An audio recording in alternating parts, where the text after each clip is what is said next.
The following segment is sponsored by Food City. Welcome in to the Stateline Sports Reporters Podcast alongside Andrew Watson, Josh Widman. A couple Cuse guys going to talk some ETSU hoops. Oh yeah. Oh yeah. Best time of year is coming up. Yeah. Oh my God. Mid to late February into March. Best time of the year, exactly like what you said. What do you say we start with the men? They're in first place. They are. 12-3 in the SoCon, 20-8 overall. What are your impressions having been here a month? Well, I think they're really good in the pick and roll game, but what really stands out to me recently is their ability to hit shots in big moments, to work their way back into overtime games and then, pull it out more than once. But obviously they fell to Samford last week, but just their ability to be clutch is what's really stood out to me. And for a team that's hoping to get to March and hoping to play in the NCAA tournament, that's something you need. You look at this team and the personnel, you don't think a great shooting team. They have some shooters, but like you said, they just had an ability to make shots. And in doing research, I found they're leading the SoCon in field goal percentage, a little over 48%, which caught me by surprise because like they can make shots, but you don't think like great shooting team. No, no, you don't. And they go through stretches where they don't look so great. But a lot of their stuff just comes from that two-man game, which is good because you have some guards that can drive to the hoop and score. And then if that doesn't work, the bigs that are on the floor can also get to the lane. And so a lot of their shots, I feel like, come from almost under the basket or in a place where you would expect to make them. And then when those aren't falling, it seems every once in a while the threes just start raining in. And that especially happened this past weekend. Yeah, something that came but was very apparent to me early on is that this ETSU team has all the pieces. You have the bigs, Cam Morris, Blake Barkley. I would love to see somebody find a mid-major front court duo better than those two. And then you have like the guards.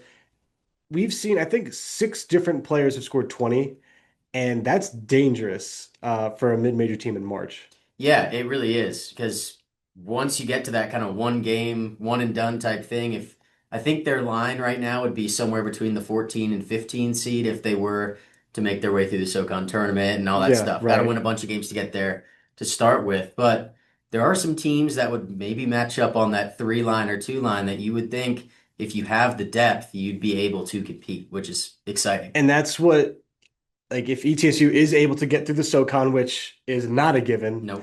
anyone from ETSU, anyone in the SoCon will tell you what a grind those 3 days in Asheville are. They have the pieces, which means that they can match up with anything. Like if they see a team that has weakness on the interior, Morris and Barkley are going to have a field day. If a team zones them, they've shown that they can shoot, but not rely on the three. Where if they go cold one night, they'll still be able to win the game.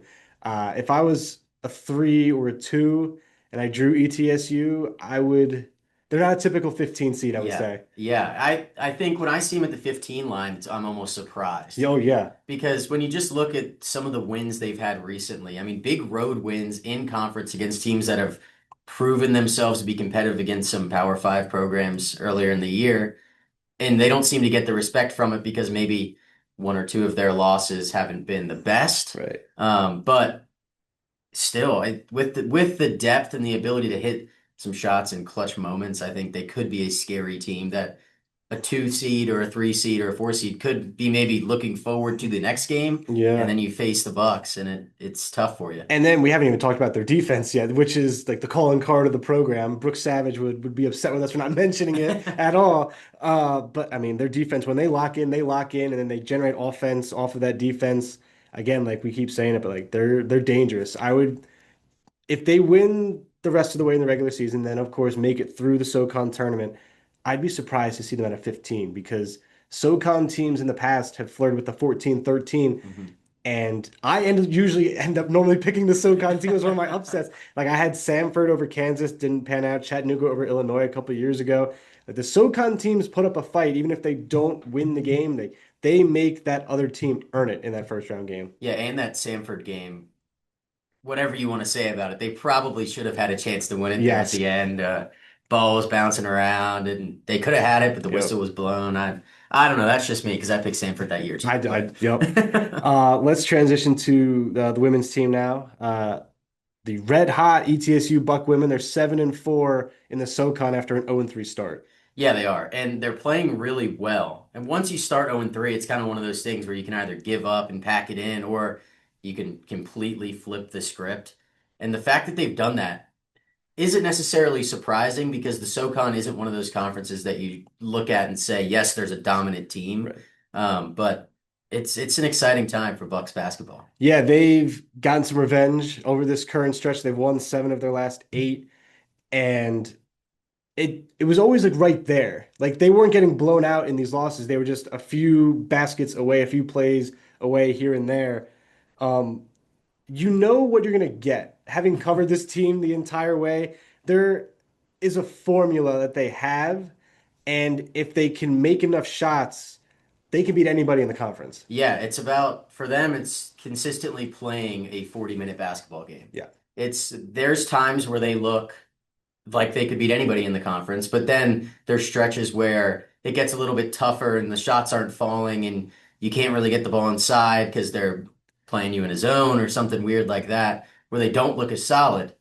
And then they'll come back out in the next quarter and they'll look like the team they were in the first quarter. So if they put together 40 minutes of basketball, it's hard to beat them. They are a tough team to compete against for 40 minutes. They wear out the opposition, and that's why you often see these fourth quarter runs where if they're under 10 points, if the deficit's below 10 points, they're very much in the game, and it usually comes down to the final few seconds. Yeah, it does. And they have a bunch of talent that can hit those key shots too, which is impressive for a conference like this, where early on it looked like maybe we're not going to be in contention, all that type of stuff. And then now you said, what, 2 games out of the first seed in the Yeah, conference with 3 games to go, which isn't necessarily within reach, but right.